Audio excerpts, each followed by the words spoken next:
Italy, ক্রেস্টি বলে ইউএসএর একটা স্পোর্টসের ওপরে থাকবে, আর বিগ পাওয়ার জার্মানির একটা সিনেমা থাকবে। এই তিনটে সিনেমাই কিন্তু একদম কারেন্ট ছবি 2025 সালে। এনভায়রনমেন্টের উপরে আমরা খুব জোর দিচ্ছি, যেহেতু চারিদিকে গ্লোবাল ওয়ার্মিং চলছে এবং তার জন্য অনেক কিছুই এই পৃথিবীর উপর তার প্রভাব পড়ছে। সেই কারণে আমরা এবার এনভায়রনমেন্টের উপরে প্রচণ্ড পরিমাণ আমরা জোর দিয়েছি।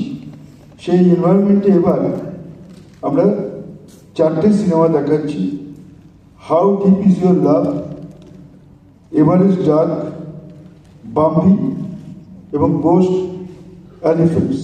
এই 4টে সিনেমা পরিবেশের উপরে আমাদের দেখানো হচ্ছে। এবং এবছর আমরা একটা 35mm সেলুলয়েড ফিল্ম আমরা দেখাবো শিশির মঞ্চে, নয়নতারা বাই রাজা মিত্র। এটা আপনারা জানেন যে অনেক পুরনো, সেটা আমরা এবছর দেখাচ্ছি।